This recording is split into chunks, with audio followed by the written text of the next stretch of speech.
ලංකාවේ රට ගියාම මචං මාත් එන්න try කරන්න කියලා කෝල් එකක් දියන්කෝ. ආතල්ම සීන් එක කියන්නේ guys අන්න එතකොට ඌ කියලා දෙයි ලංකාව කොච්චර දියුණුද කියලා. ඔව් ඇත්ත මේ අනික ලංකාවේ ඉඳන් පිටරටවල වල යන විදිය අහනේ උන් හිතන් ඉන්නේ පිටරටවල වල ඉන්නේ උන්ට කණෙන් ඇදලා ඌව ලංකාවේ ඉඳන් මේ වෙන රටකට ගන්න පුළුවන් කියලා. උන්ට ඇත්තටම දැනගන්න ඕන යන විදිය නෙමෙයි. හරිද? උන්ට ඇත්තටම දැනගන්න ඕන ඊට පස්සේ ඒ ලේසි ක්‍රම තියනවාද කියලා.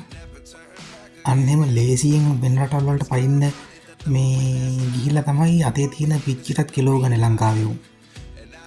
උඹ හැම වෙලේම විනාඩිය පැයෙන් පැයට පැය ගණන් කතා කරලා උඹේ ප්‍රශ්න වලට උත්තර දෙන්න වෙන රටවල ඉන්න ලංකාවේ උන්ට වෙලාවක් නැහැ. උන්ට හම්බෙන පොඩි ෆ්‍රී ටයිම් එකෙත් උන් නාන්න ඕන, කන්න ඕන, කෑම හදන්න ඕන, ඇඳුම් හොදන්න ඕන, ගෙවල් වල උන්ට කෝල් කරන්න ඕන, පොඩ්ඩක් රෙස්ට් එකක් ගන්න ඕන.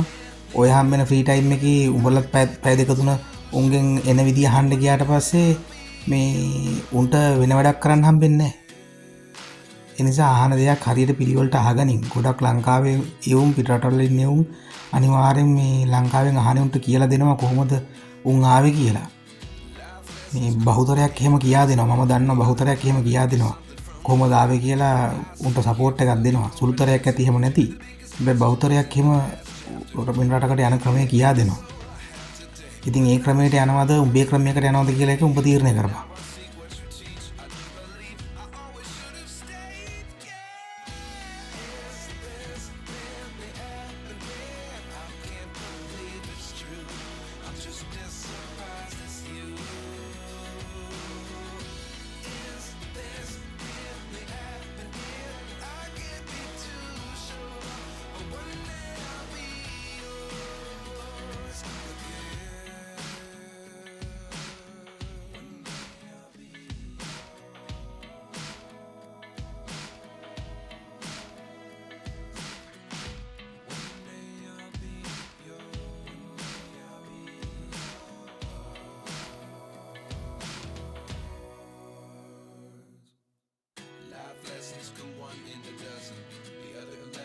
Something from nothing.